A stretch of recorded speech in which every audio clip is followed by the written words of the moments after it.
La mort de Navalny et la défaite occidentale, les dessous d'une manipulation médiatique. On entend et on lit ici et là que le président russe qualifié de criminel a assassiné Navalny au moment même où l'armée russe a repris la ville de Avdiivka. Et dès l'instant où le journaliste le plus connu au monde, Julian Assange, risque d'être extradé aux États-Unis pour se faire tuer par ceux-là même qui traitent Poutine de criminel et d'assassin. Quel intérêt aurait Poutine à assassiner Navalny? Aucun intérêt. Navalny ne représente aucun danger pour la réélection de Poutine. Au contraire, il se tirerait une balle dans le pied en noyant sa victoire en Ukraine dans le flot d'insultes de la part des Occidentaux après la disparition de Navalny. Mais alors pourquoi tout ce tintamarre occidental autour de la mort de Navalny? Deux événements ont marqué la situation politique en Russie cette semaine. Il s'agit de la libération de la ville de Avdiivka en République populaire de Donetsk, et la mort d'Alexeï Navalny, un opposant politique.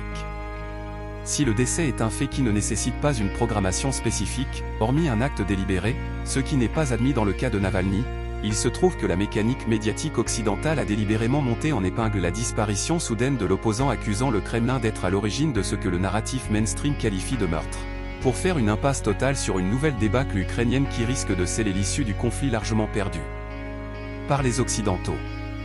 Commençons par la prise de la ville d'Avdiivka par l'armée russe samedi dernier. Ainsi, le ministre russe de la Défense a annoncé samedi 17 février la libération de la ville de Avdiivka, dans la République populaire de Donetsk.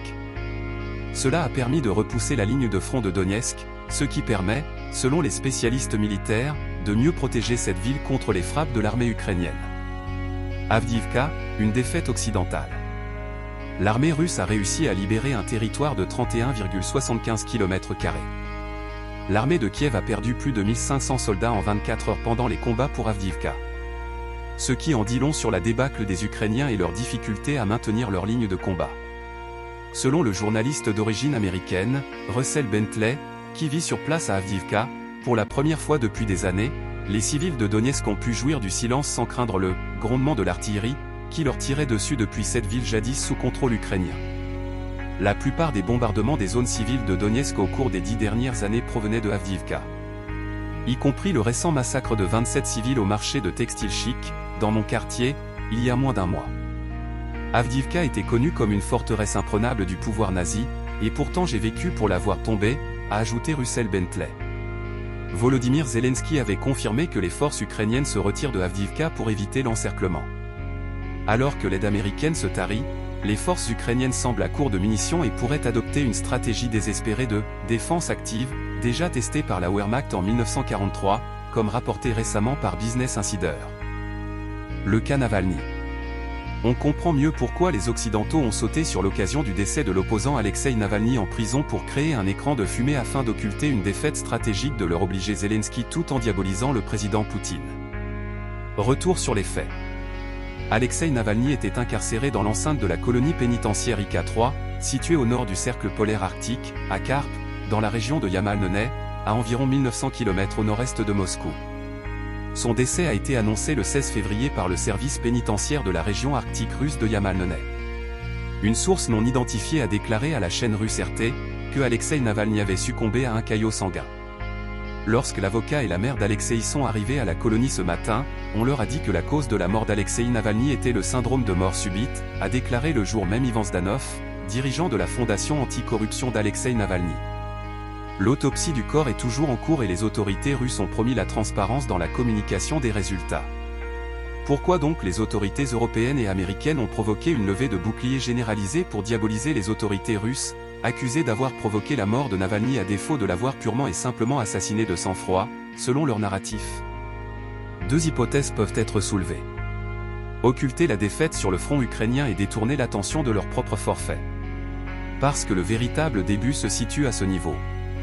Les meurtres de masse, les assassinats ciblés de personnalités, l'embastillement et les écarts faits à la démocratie sont-ils le fait des Russes, d'un tout autre État du Sud global, ou des Occidentaux? La réponse est toute trouvée. Les pires ennemis de la démocratie sont ses propres promoteurs et défenseurs face aux pays du Sud. Chez eux, la pratique démocratique n'est que façade. La Russie est accusée d'emprisonner ses opposants alors que le plus ancien prisonnier aux États-Unis est âgé de 79 ans. Léonard Peltier, un Amérindien qui clame son innocence depuis son jugement il y a 46 ans, est accusé d'avoir tué 2 agents du FBI. En France, vieux prisonnier politique, et Georges Ibrahim Abdallah, un militant du Front populaire de libération de la Palestine, FPLP, 72 ans, condamné à perpétuité et incarcéré depuis le 24 octobre 1984 pour une accusation de meurtre de 2 diplomates américains et un Israélien, en 1982. Ces 2 exemples illustrent l'hypocrisie de l'Occident intégral qui surfe sur une rhétorique anti-russe pour tirer quelques dividendes à court terme. Sinon, comment expliquer l'hystérie collective autour de la disparition de Navalny? Les Américains, qui ont énormément de cadavres dans leurs placards, profitent de leurs différends avec la Russie pour se refaire une virginité en matière des droits de l'homme. C'est pourquoi il faut comprendre la position de l'ancien président américain Donald Trump comme un problème de politique intérieure américaine et non pas russe.